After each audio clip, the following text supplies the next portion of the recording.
Good afternoon, Packers fans. Aaron Nagler here with your Packers Daily Chat, coming to you live on the Cheesehead TV social channels. Hope you're all having a great Tuesday. Hope you all got to watch the Brewers pull it out in extra innings. And I hope you are devouring the Cheesehead TV 2025 NFL Draft Guide. That's right, it has arrived after months of toil by people way more talented and smarter than myself. We have arrived at that moment where the Cheesehead TV Draft Guide is available for purchase. There is a link in the description of this video. Absolutely phenomenal stuff from Al and his crew.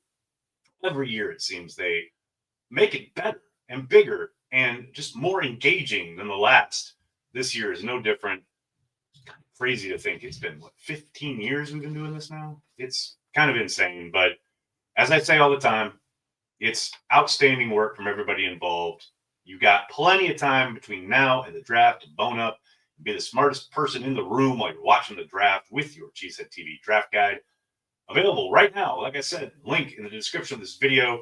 All sorts of goodness there. We've got a top 100 board, mock drafts, people who will definitely not be Green Bay Packers because of whatever testing traits they may have gone through during the draft season. All the nerds behind the scenes, they do all that work so you don't have to, and you can just sit in and kind of pore over who might be available to the Green Bay Packers when they select both at 23 and the remainder of the draft. Do it, people. Hop on board. Available right now. Link in the description of this video. Do it, folks. Hello to everybody in the comments section. So good to see everybody. Dennis chopping it up with everybody. Chuck Olson, right at the top. What? This is outstanding. Earworm for today, In the Living Years from Mike and the Mechanics. I don't pick them, they pick me. Can I tell you, I absolutely adore that song. That is a phenomenal pull, sir. Well done. And now I'm going to go listen to it as soon as we're done here. Ryan starting us off with a super chat. How are you, Ryan? NFL putting 3 games on Christmas. We should ask the NBA if they need any cheese with that wine. I mean, it's pretty clear, right? Especially after last year's kind of dipping the toe in the water with multiple games. They certainly have arrived at the point where, I mean, hell, they put games on Christmas on a Wednesday. The NFL did. Should have known right then and there that they were there to stay on Christmas Day. The NBA can step aside. No doubt there will still be interesting games for the NBA and fans of the NBA to watch, but they are now setting off to make Christmas, much like Thanksgiving has been for decades, a day of NFL football. And I did see, I believe it was the Chiefs have lobbied the league to become a permanent part of the Christmas tradition, much like the Lions and Cowboys have been throughout the years on Thanksgiving. The Chiefs offering up to be regulars on Christmas.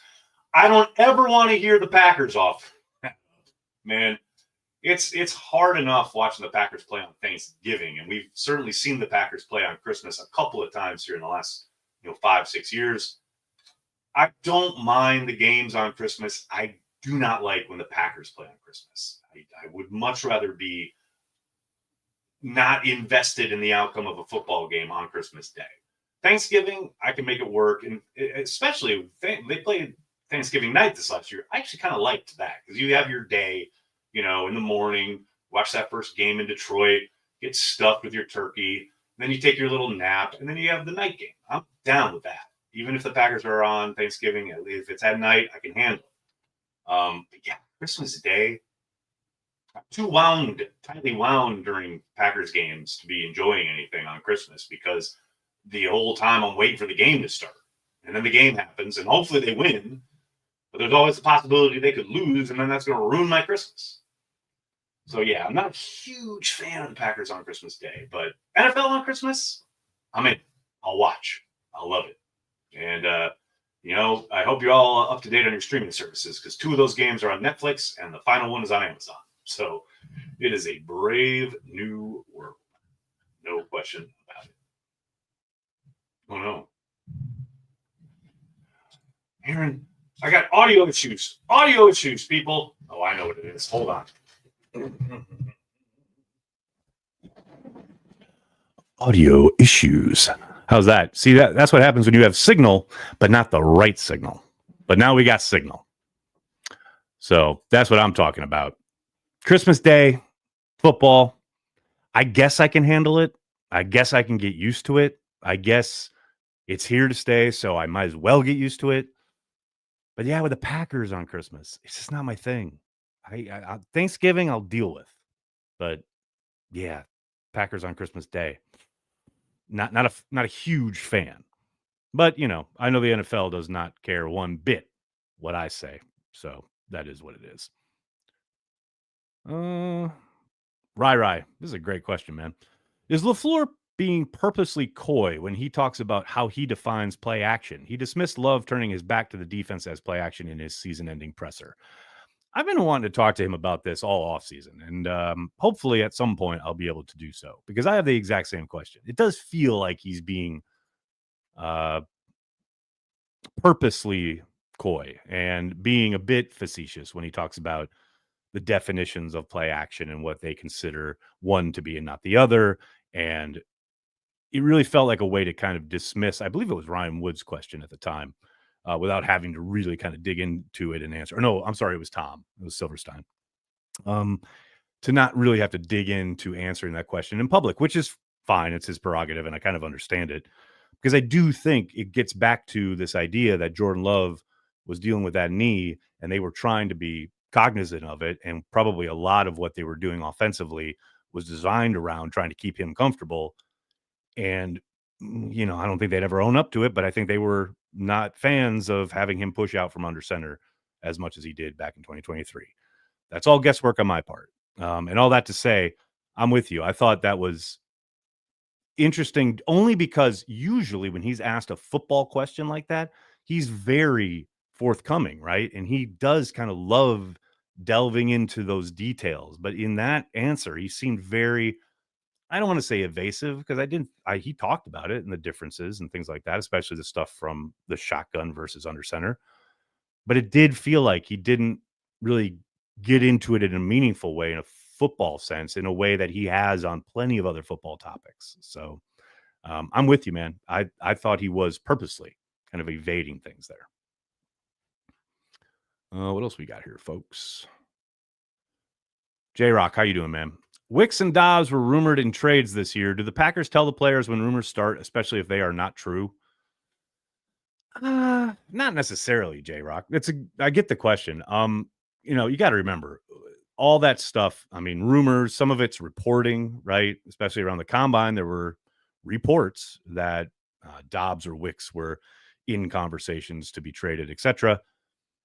I do not doubt for a moment that Brian and the personnel folks and Matt and the coaching staff, their doors are open, so to speak, and they can talk to them if they want to. The players can, I mean.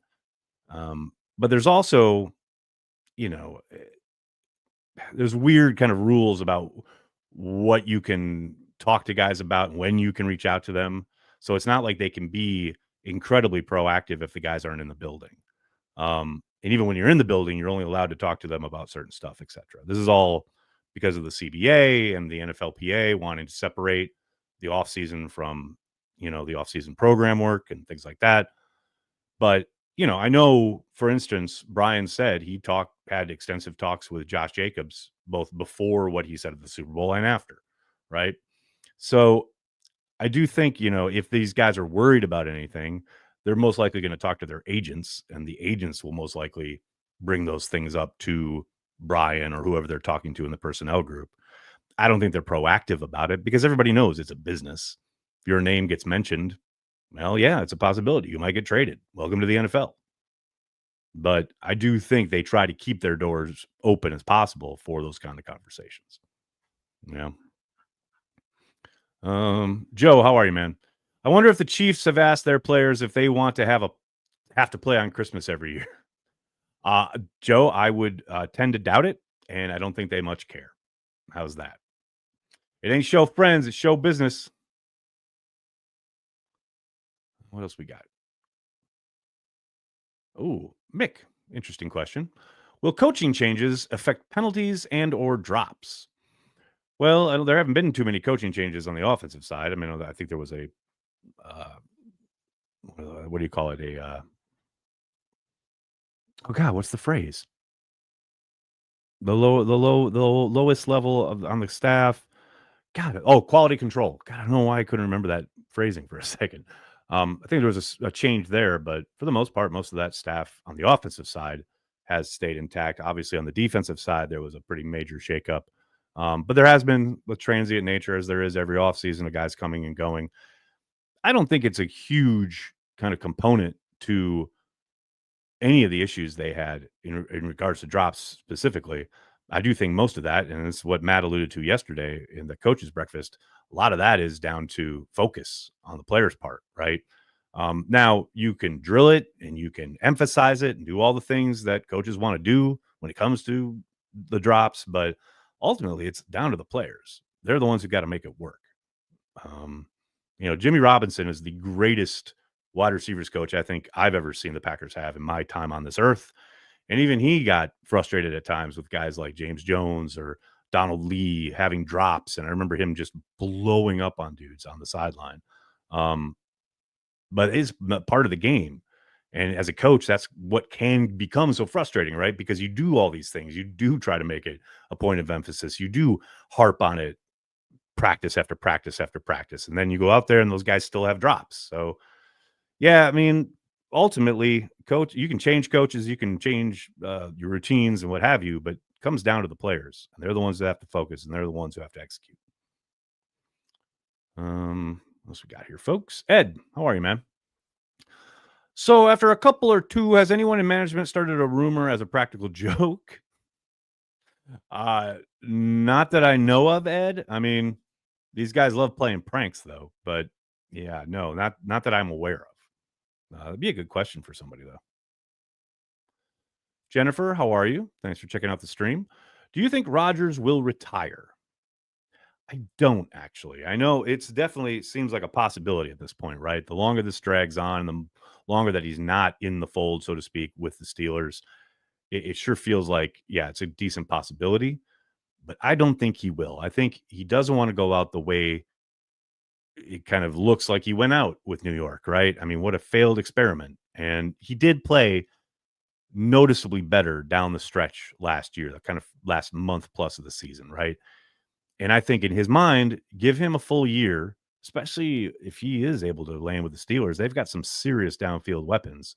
And I don't think, yes, I think it's an outside possibility that that's a roster that could make a run, right? A realistic run for a Super Bowl. I don't think most people would be picking them for obvious reasons, but that's an outside chance. So that gives him that motivation. But I also think, again, with the weapons at his disposal, he could really put up some serious numbers. And Rodgers has always been very cognizant of his stats and of his standings as far as records go and his place in the record books. You give him another year, maybe even two in Pittsburgh with those guys to throw to, DK Metcalf, Pickens, etc. I mean, he could put up some serious numbers, and that would bring him up the leaderboard, so to speak, on some of these all-time lists. And yes, I 100% think that's on his mind. I don't think it's the driving force. I don't think it's the reason, but I absolutely think it's part of it. I seen the guy way too long throughout his career, out of nowhere, be able to pull off, out of thin air, out of his top of his head, stats either from that week, that game, that year, years past, his place in the pantheon of great quarterbacks, etc. He knows all that. He's very cognizant of it. And that is not a slight on Aaron Rodgers for all the Rodgers stands out there, because I know they're all big fans of this channel. It's not a slight on Aaron at all, but it is how his head works, how his brain works. We have seen that over the course of the last 18 years. So I do think that's on his mind, And I'll put this out there as well. I also would not be surprised if this waiting game continues on throughout the summer, because there's still an outside chance he lands in Minnesota. I don't think that door is closed. I know they've talked about moving on and JJ's their guy, all that. I get it. But it doesn't feel like it. And it doesn't feel like that episode is over yet. So we'll see what happens throughout the summer. Come to the training camp. Maybe by then he's locked and loaded and ready to go in Pittsburgh, etc. But I do still think that's a possibility. Ryan, how are you, man? The Tush push is already banned. They don't enforce the rule. See, this is the second time I've gotten this today. That is not correct, Ryan. They changed the language of the rule that you were referring to about 5 years ago in regards to the aiding an offensive player, pushing him from behind. They took that language out, which is something Rich McKay talked about yesterday, part of the competition committee, when he spoke about the fact that they regret now that move because it has opened the door for this play. And I don't doubt for a moment that maybe surprising number of teams you've seen kind of jump on board the Packers side of things here are probably in that group as well, saying we should never have gone down this road, right? But that rule was changed. I want to say 5 years ago, 5 or 6 years ago, but that is not a rule on the books anymore. And I know a lot of old heads think it is because we all know the Ice Bowl. We're seen putting his arms up, so he's showing the refs because everyone initially thinks, oh, he's signaling touchdown. No, he's showing the refs he's not aiding Star into the end zone. It's an old school rule that was on the books for decades until about 5 years ago. Brandy, how are you? Thanks for the super chat. Not sure on Halfley yet. He got McKinney, and that helped him a lot. Thoughts? Ooh, Brandy coming in hot on the defensive coordinator. Now I know we're cooking in the offseason. I don't know, Brandy. I think you look at what he did throughout the season, given who was in and out throughout the year, most notably Jair Alexander, but also having to deal with guys like Edgerrin Cooper and then Quay Walker being in and out of the lineup weeks on end, and then having to deal with a cascading effect of injuries in the secondary. I thought he did pretty damn well. I mean, yes, no question about it. McKinney certainly helps. But it's real hard for me not to be kind of very excited looking at what Halfley did last year with, minimal kind of pass rush from his main front four. Yeah, I was very impressed by the work he did. Now, has he arrived? No. Should we crown him? Absolutely not. A lot of work left to do. But if I'm looking at last year and everything he had to deal with, and while dealing with that, being as productive as they were and ranking as high as they did in a number of different categories, I'm pretty excited. Now, there were certainly bumpy moments. No one will ever want to go back and revisit the end of that Bears game in Lambeau. Certainly, they're teachable moments. The cover zero all-out blitz call against the Eagles, that was so obvious that everyone could see it coming, including the quarterback who changed the play and made it real simple for Dallas Goedert to get into the end zone.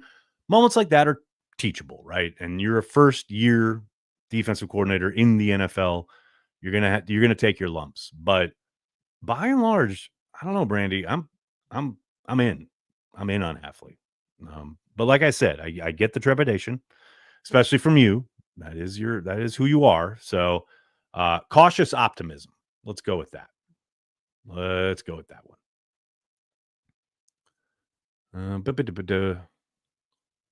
Right. That's interesting. Could LaFleur successfully call the defense for a game? I want to ask him that question. I think he could up to a point, right? I think if we're talking like vanilla stuff in a preseason game, yeah, probably. I think if you got into regular season mode where people are really game planning it up and are kind of calling stuff to really take advantage of personnel and down a distance and tendencies and things like that, I think he'd struggle. I think he'd probably agree with that assessment, but it has a great idea though, like seeing how they would do switching, right? But I think it's a fun exercise. New York Cheese said, "This is the truest chat I've ever gotten. Twitter going to blow up no matter who they pick." 100% correct. And by blow up, you could mean positive. Probably negative, but could be positive. But no matter what happens, Twitter will blow up. That is true. McKnight says McKinney did not move the defense to top 10. Maybe not on his own, but he certainly helped. I mean, Do you think that's a top 10 defense back there if Darnell Savage is still in the house? Dubious. Very dubious. How good are the defensive assistants? If they are good, Matt LaFleur would have no problem. I mean, that's fair enough as far as the same thing that happens on the headset right in games while calling the offensive plays. If it's a party line and everyone's giving off suggestions, etc. Yeah, there's a decent job. Brett, do you need Rodgers in Minnesota for the storylines like you need air? Maybe not quite that bad, but I do think it would be a ton of fun. I mean, those 2 games would just be worth every moment on this earth. I'll tell you that. But yeah, I mean, if it happens, it'll be great. I'm not going to lose sleep if it doesn't, though. Let's put it that way. Brandy, you're I think you're maybe a little alone on this one. Brandy says, I love to watch the emotional version of LaFleur when the cameras cut to him. Good football. I mean, it's nice to see a coach showing emotion. I do think sometimes it's maybe a little overboard, but you can't fault the guy for being passionate about his gig. That's for damn sure. John Dale, how are you, man? Has Jordan Love talked about his injuries from last season and how it affected him? We need the QB from Dallas playoff game back. I mean, he has a little bit. I know he discussed it at the Super Bowl, I think with both Kay Adams and the folks at ESPN, just saying that, yeah, he wasn't 100%, but no one really cares. You got to play, and you got to play through pain, and that's the league. No one's really 100% once the season starts. So, he's acknowledged it, and he knows. I mean, there ain't no one on this earth that knows how much more consistent and productive he needs to be than Jordan Love himself. He is very, very aware. Please don't remind me of Darnell Savage. I apologize. I very much apologize. But it has to be said, I mean, that's the comparison. If you're looking at him, that's where it resides, right? That same defense, you just switch that one position, and I think it changes just a little bit. All right, buddy, I'm going to get going. I cannot thank you enough for hanging out, talking Packers each and every day, Monday through Friday, right here on the Cheesehead TV social channels.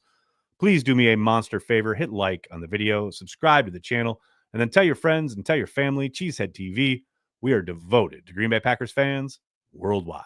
Thanks a lot, everybody. Remember, the Cheesehead TV Draft Guide, available. Link in the description of this video. Get yours right now. And then have a great night, and I'll talk to you tomorrow. Go Pack Go.